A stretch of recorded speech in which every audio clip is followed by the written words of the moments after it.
The 382nd edition of the Four Corners podcast starts right now. This is the Four Corners podcast.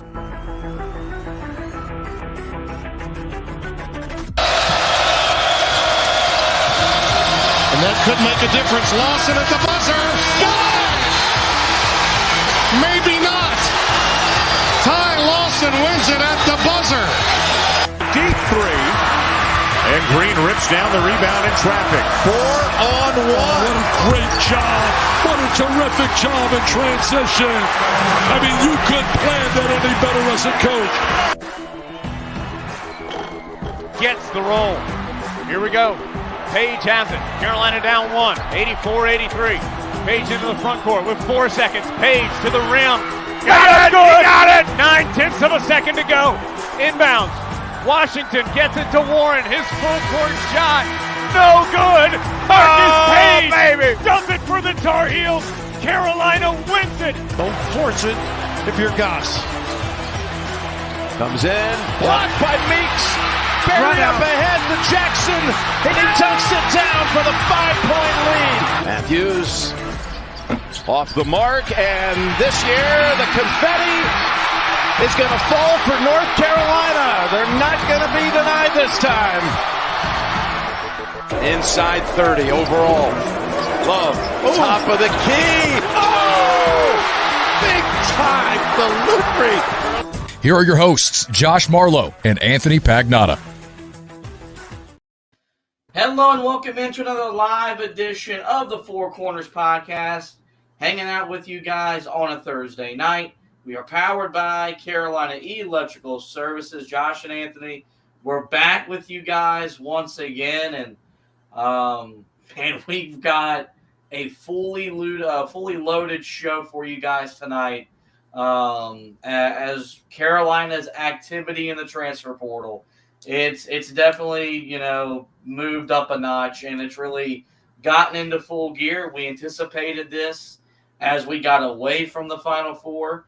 The sport kind of dies the Friday before the Final Four until the Tuesday after the national championship game. And now that all that is behind us, teams are busy getting ready for next season.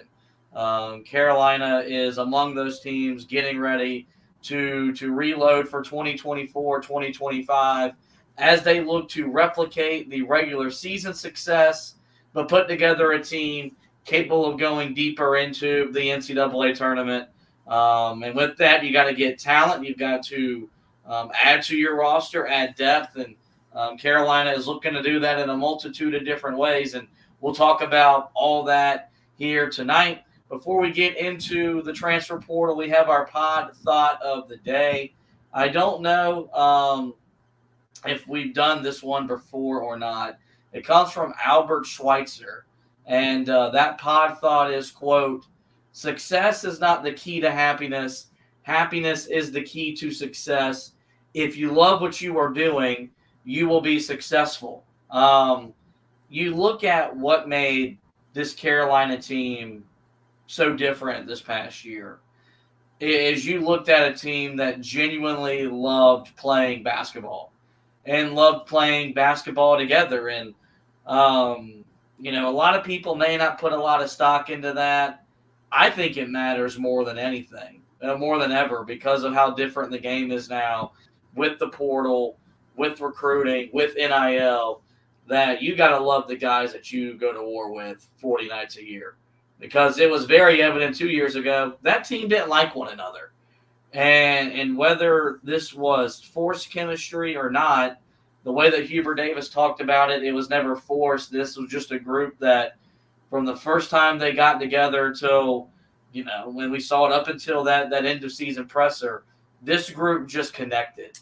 And there was a joy that they played with on the court. I think it's why us as fans, we were so connected with this group. I know it was for me personally, like there was something that just registered as a Carolina fan with watching that group play. The challenge is getting that same type of group once again in the transfer portal. And I think Hubert Davis has done a good job adding talent. I think he's hit home runs more than he's struck out. But he has missed. And if you miss, it's no guarantee that you're going to have the type of season that you want to have. And so while Carolina is busy looking to get talent into the program, you're also looking to get talent that fits your culture into Chapel Hill. That's the challenge for Hubert Davis. That's the challenge of every head coach in college basketball. Now we get to the transfer portal stuff, and buddy, where do we start? Pretty busy, pretty busy day.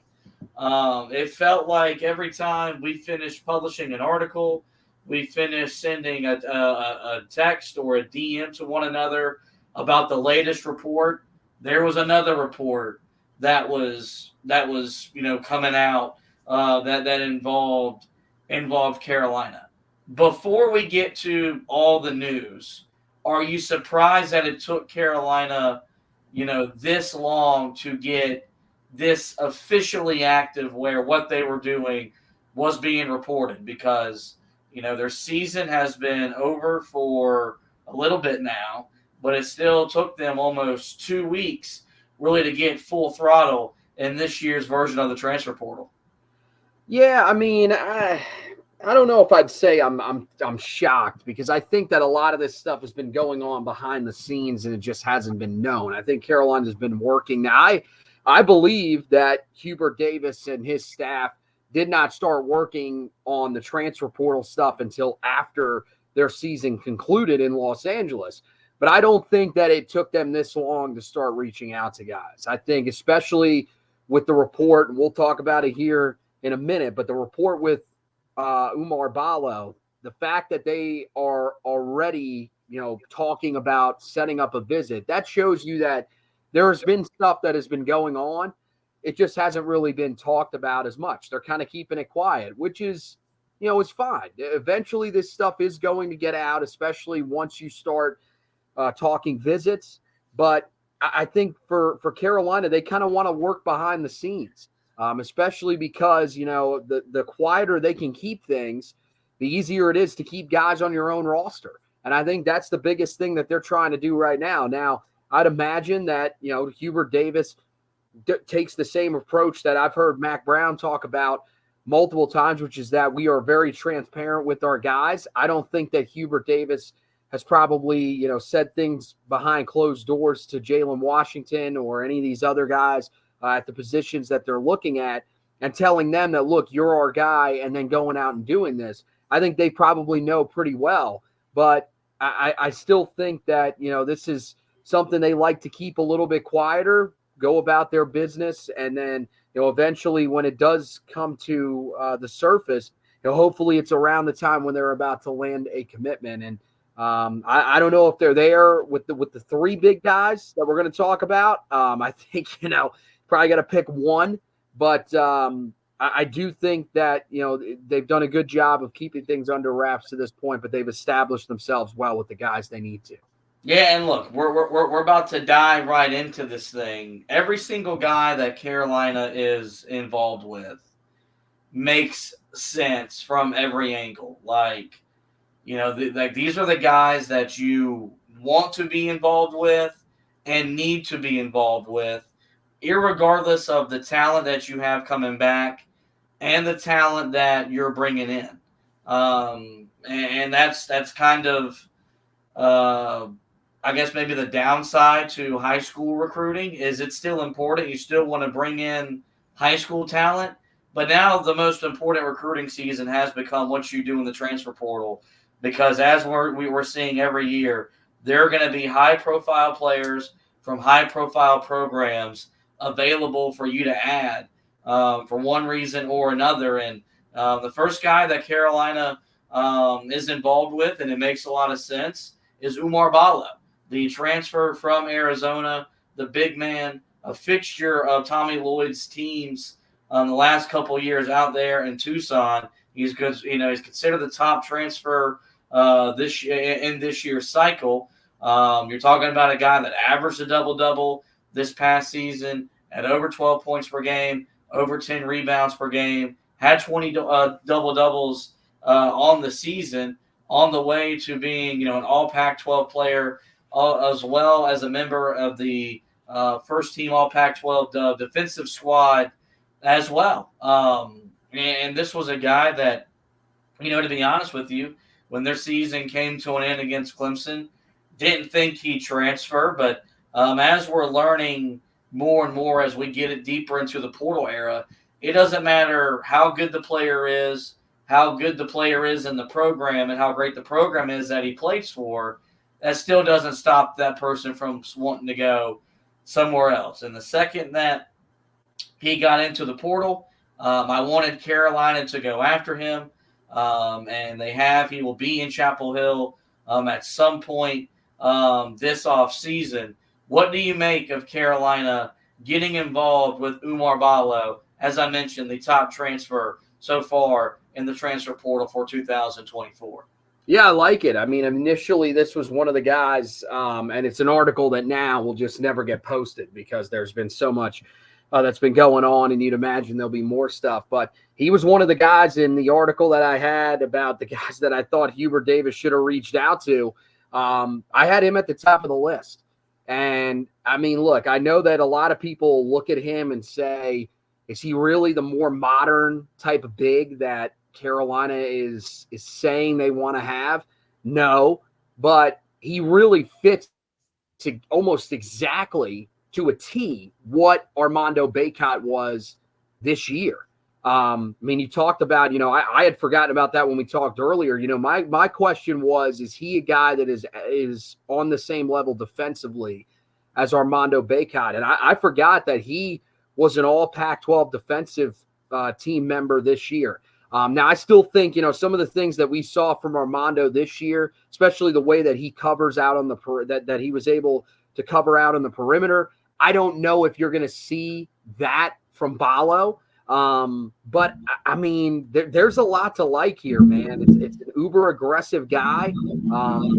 Plays sort of that old school big type of role, has that same mentality, likes to be physical, scores, right around 13 points per game, has over 10 rebounds per game, and had 20 double-doubles this past year. So he does the exact same things that we loved from Armando Bacot. And, the thing is that for him, coming to this conference, I think this is, still an area where he would be able to dominate. It'll definitely be a little bit of a step up in competition, a slight bit, although Arizona played some really good teams in the non-conference.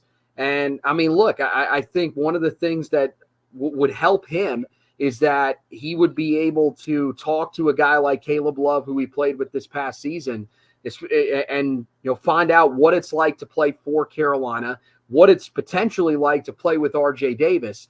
And those are things that could go a long way towards helping him if that's ultimately the direction that Carolina goes in. But to me, this one seemed like a no-brainer that Carolina needed to get involved with. Yeah, look, this would have been one, had Carolina not tried, there would have been a disappointment on my end to not get involved with him. I think the biggest reason why you're surprised, if you're surprised that Carolina is going after him, is because he's the same kind of mold offensively as Armando Bacot. Mm-hmm. Now, granted, he is a little bit more athletic. He is a little bit more explosive. But this isn't a guy stepping out, making an 18-foot jump shot, let alone hitting a three-pointer. Like, if he comes to Chapel Hill and he would be in a no question a starter upon arriving on campus, you're playing for round one.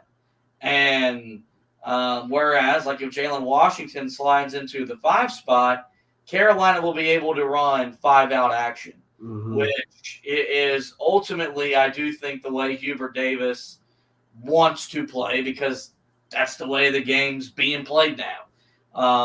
And you're seeing it work for a lot of different teams at a lot of different levels. But, I think the one thing that you like about him, if you had to take a look at an area that Armando could have been better at, was his physicality at the rim and his ability to make consistent plays in and around contact and turn some of those missed opportunities into and-one opportunities. And so, I think for me, that's the only surprise, is just because we're starting to see the program take form and take shape under Hubert Davis from an offensive identity standpoint. Saw Carolina run a lot more NBA-esque type of stuff this year, with some of their screening action to free up their shooters, the inbounds plays that we saw, the end-of-half plays that we saw, when Carolina would use their timeout at the end of the half. And so I guess on your end, what would you think about Ballo if you were to come to Carolina, meaning that Carolina would play the same offensive style they've played the last couple of years with Armando Bacot on campus? Yeah, I don't think it would really concern me that much, especially, considering the success that they had this year and the fact that you could be getting RJ Davis back. So, if RJ Davis is back in the fold, if Harrison Ingram is back in the fold, they know how to play in that system, and it would give them another year to sort of build on that. I don't think the system is what hurt Carolina. I think the fact that your best player went 4 for 20 in a tournament game and didn't hit a three is probably what hurts you the most. So I wouldn't mind it. The thing is that the one area that scares me with him, and a lot of people have pointed it out on social media too, is that he is a guy that shoots around 50% from the free throw line. So, we didn't talk about it, I think enough. We mentioned it, but we were focused on a lot of other areas.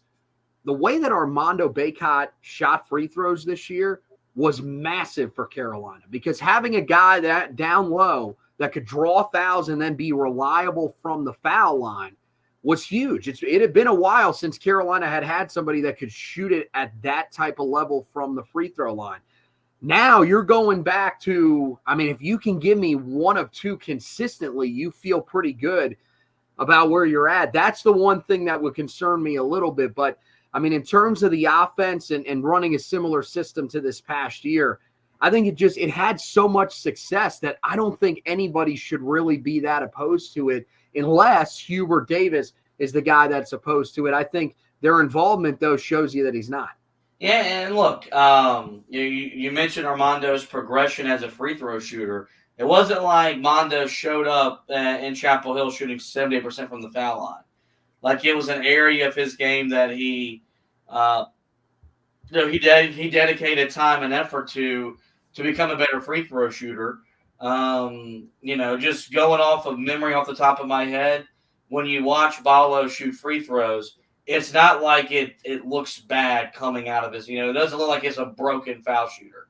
Like, I think you put him in the gym and, you dedicate time to it, you can see substantial growth and improvement in that area. Because you're right. Like, a big part for Arizona late in games was trying to figure out how do you play him, because you could go to the Hackaballo and put him at the foul line, and you probably turn out for you better more often than not. So, but the fact that, Carolina's interested in him tells you that Hubert Davis values his ability enough to maybe not move to a full 5-out offensive set. And I want to clarify that even when Carolina gets to having a stretch 5 or a big man that could stretch the floor, and Carolina's still going to put the ball inside with their big man, because, Hubert Davis, every time he talks about dominating in the paint through post penetration and offensive rebounds. Well, if he's mentioning the post, that means he still wants to put a guy on the block and get a bucket. And Ballo is a guy that you could run and initiate your offense through. And I think this would be one that Carolina is going to be one of the last few schools that he visits. He is going to go to Louisville, Indiana, and Kansas State first. Then he's got the visits with Carolina and Florida. But depending on how the other visits go, Armando Bacot said don't visit Carolina unless you want to commit to Carolina, because once you're there, you pretty much want to commit. So if you're a Heels fan, I wouldn't be discouraged that Carolina is one of the last few visits that he's going on. I do think that it could play into Carolina's hands, knowing that they kind of go all out for him to impress him and make him know that his basketball future should continue in Chapel Hill. That's not the only news that Carolina had today in the transfer portal. They also made contact with Aaron Bradshaw, the Kentucky transfer. And let's just say he's one of the Kentucky transfers that is not following John Calipari to Arkansas. He's looking for a new basketball home and a new basketball head coach. He averaged 4.9 points per game last year and 3.3 rebounds, but, played, just over 13 minutes. And his role diminished the further their season went along. And let's just say his desire and his want to was publicly questioned, not just by the fan base, but by the people that cover Kentucky basketball and know that program inside out. With that, though, this was a guy that upon his entrance into the transfer portal, I wanted Carolina to show an interest in. When you look at him, the stats don't blow you away, and there is some questions about the motor and the desire, but what do you make of Carolina getting involved with Aaron Bradshaw, the Kentucky transfer? Well, it's another one of those guys that I think you had no choice but to get involved with because of what he was coming out of high school. You got to at least make contact with him. You got to figure out, is the motor something that, is there but just wasn't turned on at times, and it's going to be something that changes at his next stop, or is it something that, you just can't really fix and you just have to deal with if you end up bringing him in? I got to be honest, I really don't want any part of him. I don't. Like, to me, there was nothing that blew me away about him. I know he played well in the game that he started against Carolina, but the fact that you lost playing time for this year's Kentucky team, especially down low, where, I know they brought in the guy that, it took a while. I forget. I think he had, was it that he was coming up from overseas and had trouble getting his passport or something like that, or it may have been an injury to him as well. But for Bradshaw, it was an arrogance early in the year that really just turned into laziness as the year went along. Once he hit the bench, and there was any sort of, splitting of minutes, he just pretty much quit. And I got to be honest, nobody should want that at Carolina. It's just not worth it. I don't care how talented the kid is. The fact that, reading some of the stuff on him that people have questioned this, even when he was in high school, it was basically the same thing. He had guys on his team that were better than him, and he would just say, screw it. I'm not getting the ball as much as I want to. I'm just not going to play hard.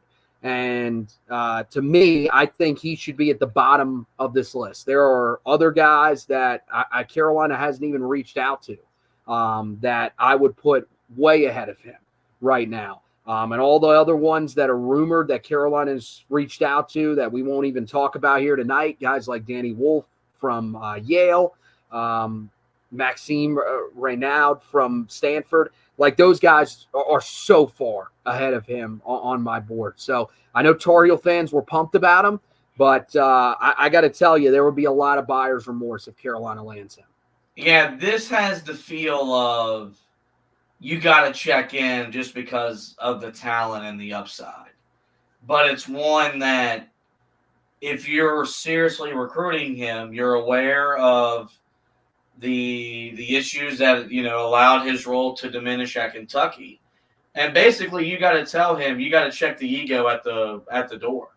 Mm-hmm. And realize, this is about we, this isn't about me. Something that Huber Davis talked a lot about with this past year's group was that, it was about the name on the front of the jersey and not the name on the back. And so simply the question is he worth the headache? And the early results would tell you no. But we've seen it at Kentucky under Calipari, where certain guys just ran out of favor with him for what reason or for one reason or another. And so, I think hopefully this is a kid that's aware of the fact that, dude, your talent is only going to take you so far now.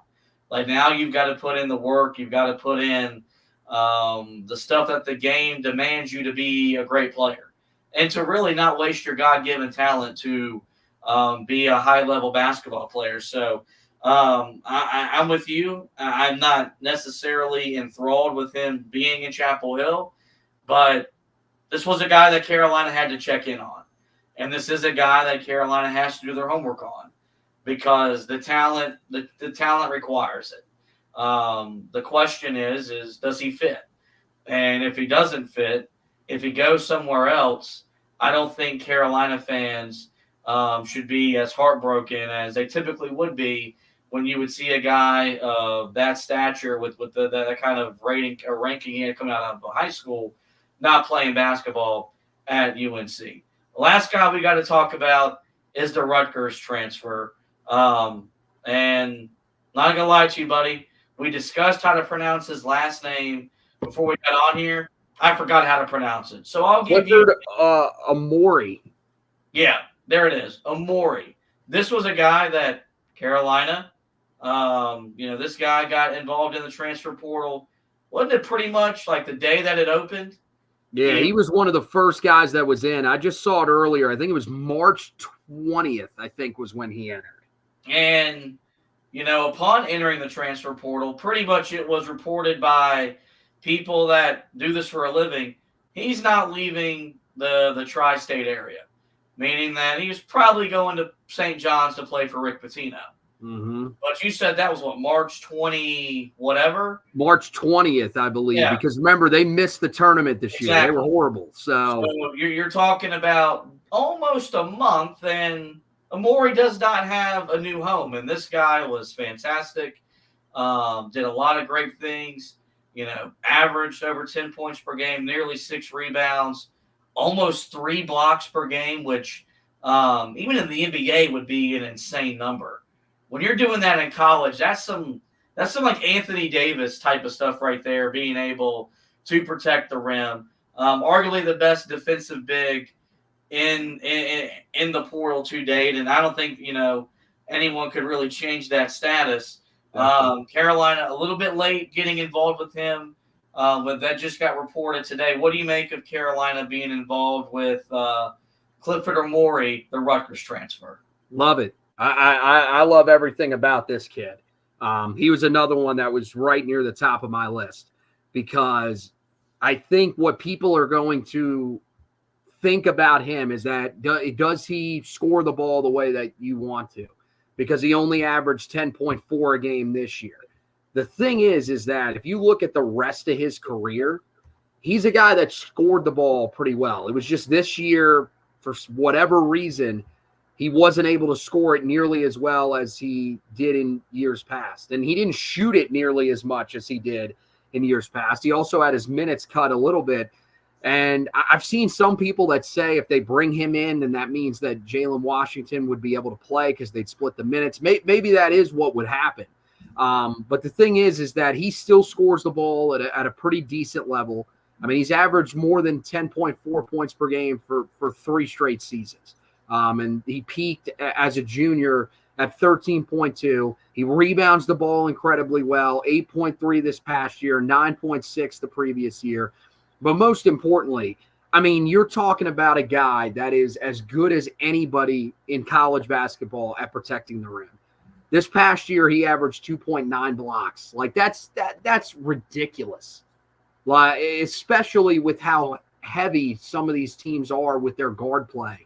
I mean, that's just a phenomenal number. This dude can do so many different things. He's a guy that's a 2-time All Big Ten member.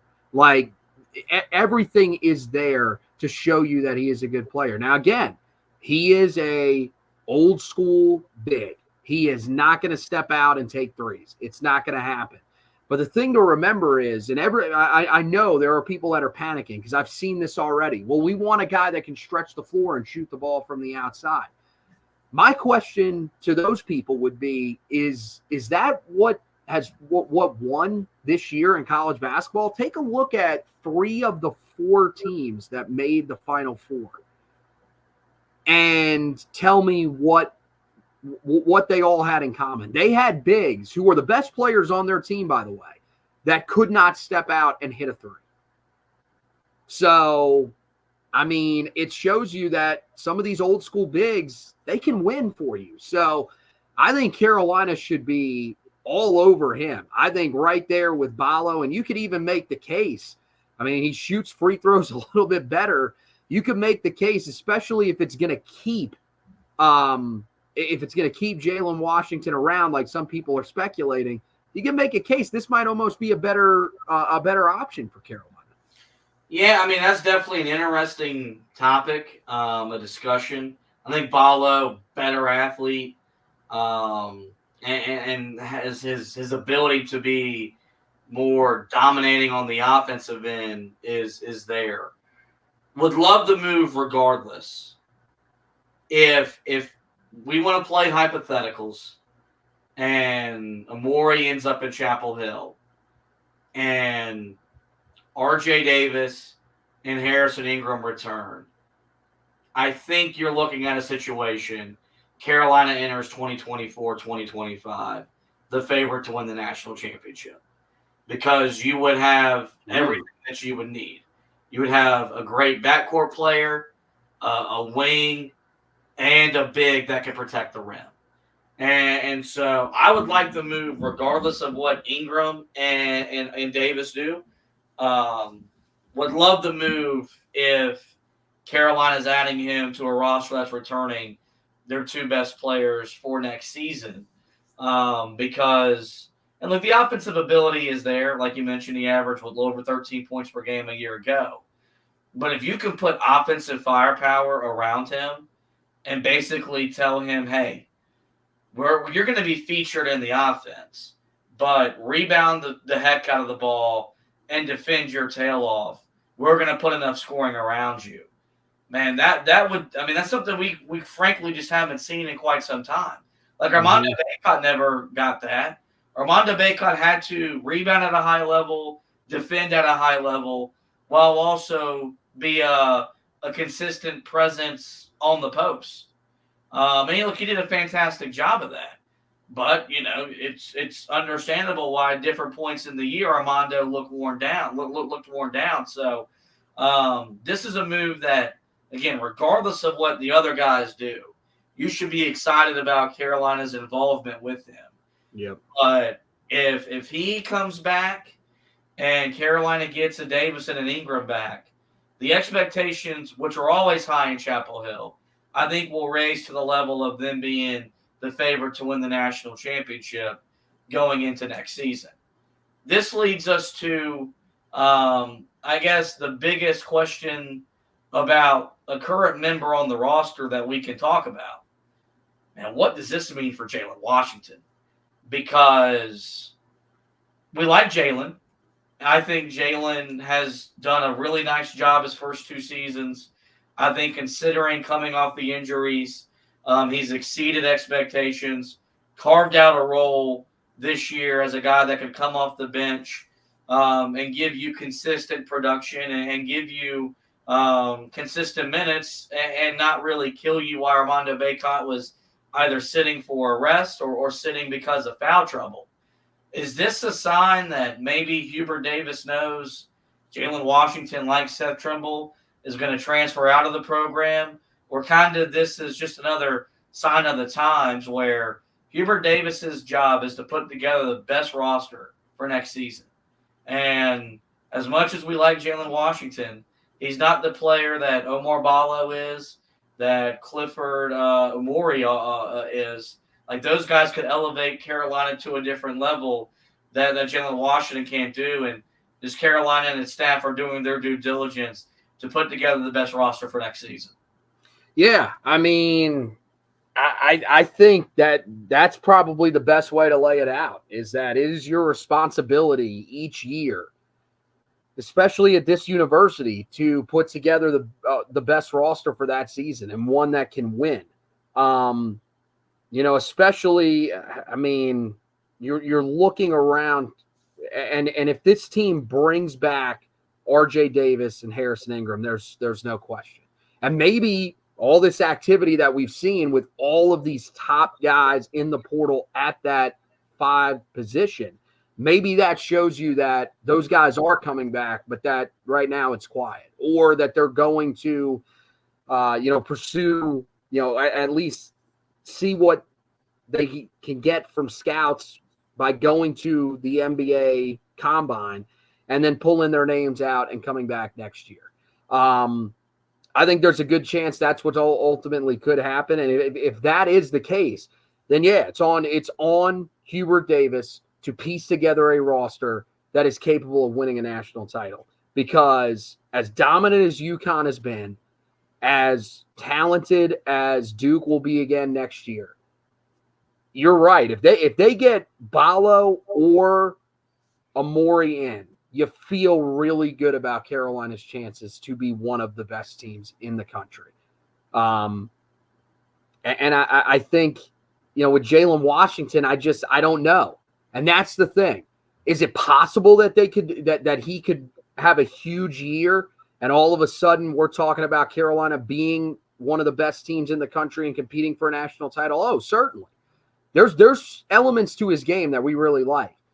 But we've talked about it. I mean, the thing is I don't think he's ever going to be a guy that's going to have the bulk that Armando Bacot has or had, or I guess he still has. Ballo has, Amori has. Like some of those guys, especially Amori and Ballo, are they're just built like that. And Jalen Washington is not.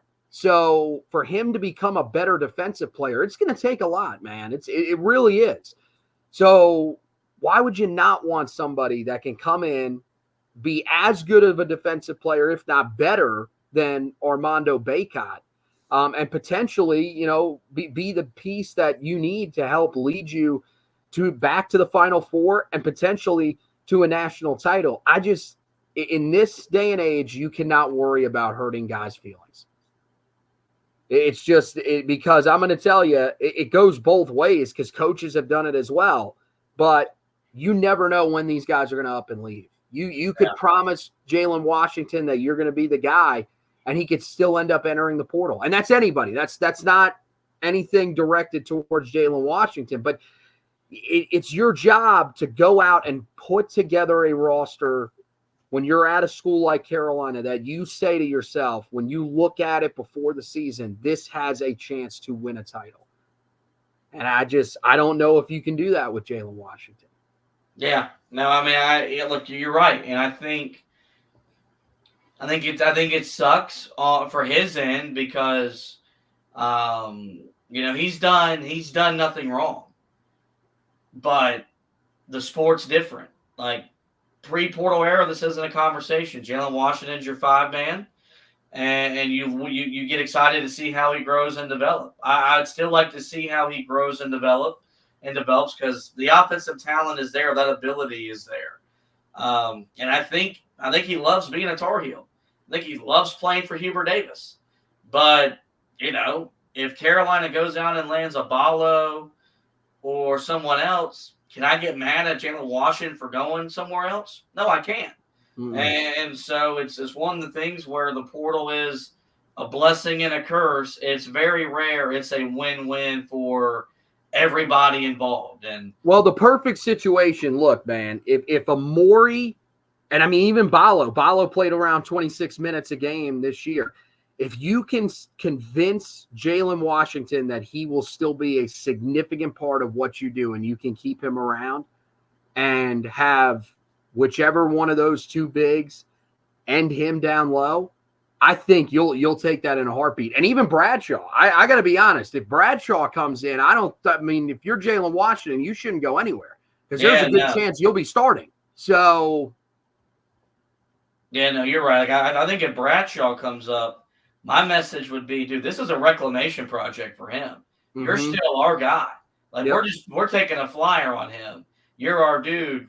And look, maybe Jalen Washington is a guy that looks at the loyalty Carolina showed him because when he had those injuries in high school, Carolina could have said no thank you because there was no guarantee he was going to be the player that they were recruiting. And in a lot of ways, he hasn't been that player because he's been rehabbing those injuries. And maybe he looks at that and says, man, I can't leave them after what they did for me. It's just you don't see that happen in today's basketball. And so it's going to be interesting. And this could be all for nothing. Carolina could swing and miss on all three of those guys. Washington stays committed. He's the starter for Carolina next year and averages, 12 points per game and 8 rebounds per game. It's all going to play itself out over the next couple of weeks. That's not all the transfer portal news we have for you. Cade Tyson, the first guy that Carolina got involved with, he has set a date to visit Carolina. We'll talk about that next, but first, we got to play you a quick word from one of our partners. Hey there, Josh here for the Autograph Fandom app. Want to get rewarded for listening to our show? The team at Autograph, co-founded by Tom Brady, is redefining the fan experience by letting users earn points for the acts of fandom they take every day, like listening to this show. The Autograph Fandom app gives you access to your favorite UNC content in one place and offers rewards like tickets, exclusive merchandise, and much more. You're already listening to our show, but now you can earn points and get rewarded for it. Head over to the Apple App Store and search for Autograph Fandom Rewarded and download it today for free using the referral code HEELTOUGH. Link and code are also in our podcast description. Hey guys, welcome back inside the Four Corners podcast. Hanging out with you live on a Thursday night, talking about all the transfer portal news around the Carolina program.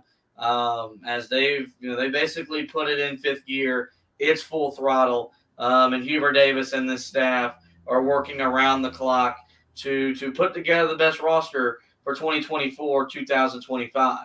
We talked about Cade Tyson last week, the first guy that Carolina got involved with in the transfer portal, the sharpshooter from Belmont, of course, a local, Monroe, Matthews, Charlotte native, played as a high school basketball at Carmel Christian High School before going to Belmont. He's the brother of former Clemson Tiger Hunter Tyson, and did some big things for Belmont. Was number 2 in the country in 3-point shooting over 46% from the three.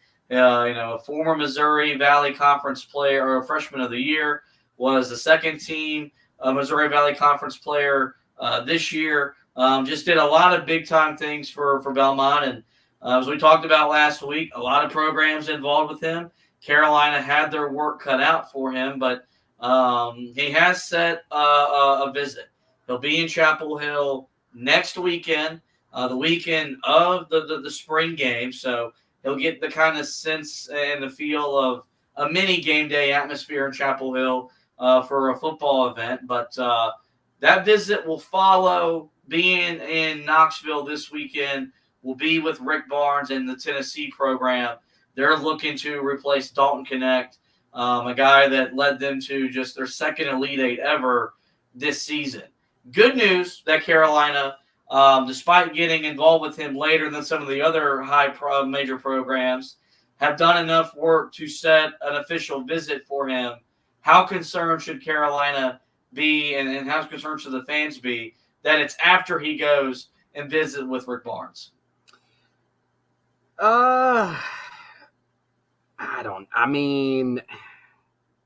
It's tough. To me, I wouldn't be too concerned because of the fact that he would be coming back and playing close to home.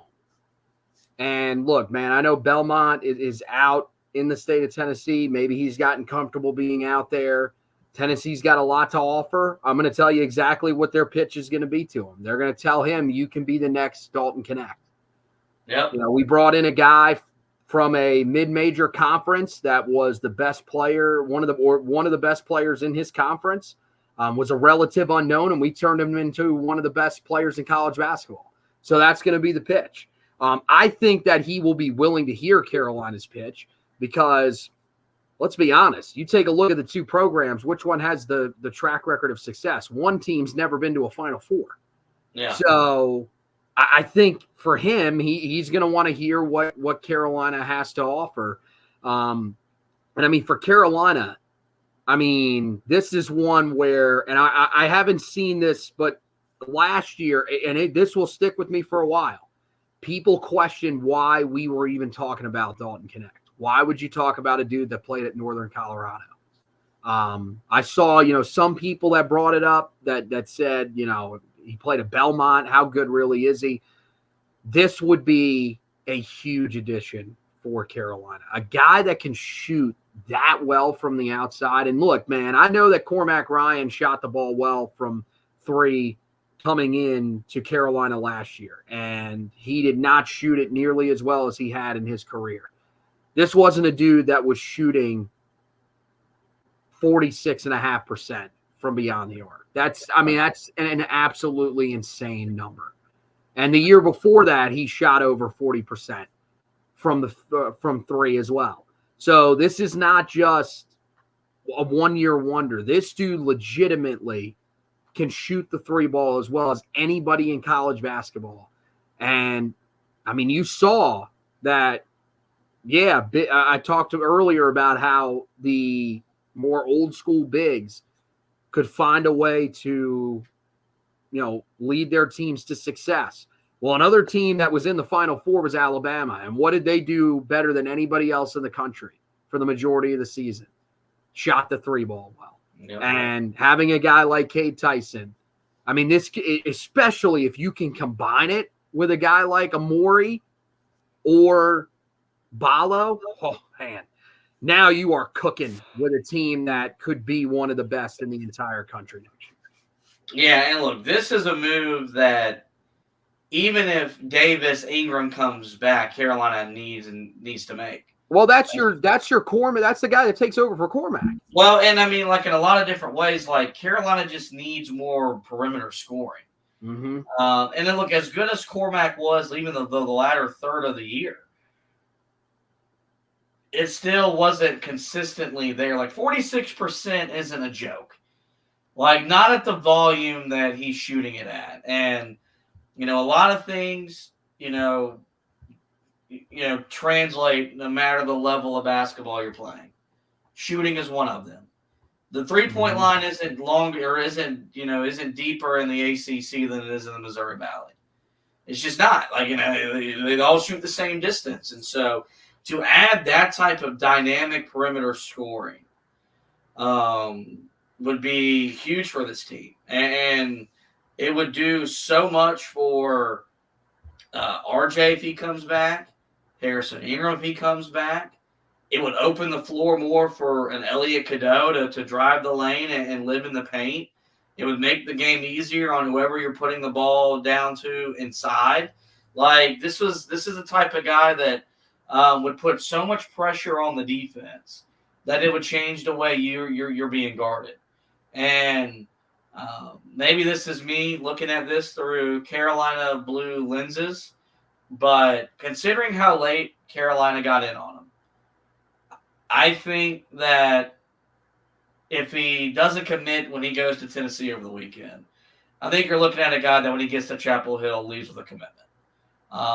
Because of all the things, like he grew up 2.5 hours away. I mean, I know his brother played at Clemson. Most people don't grow up dreaming of playing basketball at Clemson. He probably grew up dreaming of playing basketball at North Carolina or at Duke. So this could be a chance for him to fulfill a lifelong dream, get closer to home to play in front of friends and family, and ultimately win and compete for a championship. And so, we outlined it that Carolina had their work cut out for them last week. The fact that they've secured a weekend visit, I think, tells you a lot about the work they've already done with him. And there should be reasons to be optimistic that this is a guy that when his visit comes to an end, could be ending with a commitment to Carolina in the transfer portal. One last thing before we get out of here, we do have some closing notes. I don't know if this was out before we recorded on Tuesday night or not, but Carolina did finish 7th in the AP poll for the 2023-2024 season. I believe it was the 39th time that Carolina has finished the season inside the top 10 since the AP poll became official, and I think that dates back to 1950. So a lot of times Carolina finds themselves in the top 10. That was the case after this year where Carolina won an ACC regular season title, was a 1 seed, and made it to the Sweet 16 of the NCAA tournament. And Cormac Ryan was named to the All-ACC academic team, proving that Carolina basketball players do go to class. They do get an education, and Cormac Ryan, as good as he was on the court, was as equally good off the court with all academic ACC honors.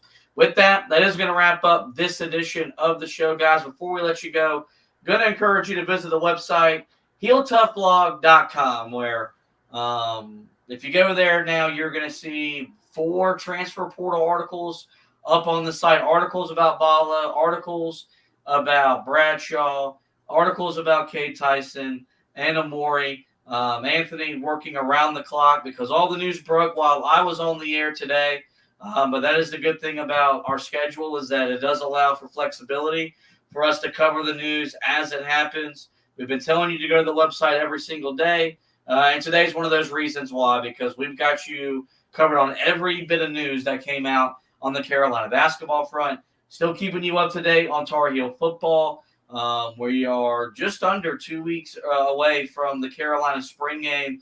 News about that was released today. Their second scrimmage was held as well. So make sure you're checking the website every single day. The best Carolina basketball, Tar Heel football coverage. As for the podcast, you guys know where to find us. Every major podcasting platform. Simply search the Four Corners Podcast where we will pop up. We're there. We encourage you guys to rate, review, and subscribe. That way you don't miss any editions of the show throughout the offseason. If you haven't noticed, virtually any bit of news that comes out of the program, with either guys transferring out of the program, transferring into the program, or just Carolina contacting a transfer portal target, we're going to do a podcast about it. Hit that subscribe button. That way you don't miss any editions of the show this basketball offseason. Well, with that, guys, this is going to wrap up this edition of the show. Do want to thank Anthony once again for hosting with me. We want to thank you guys for listening. And as always, go Tar Heels.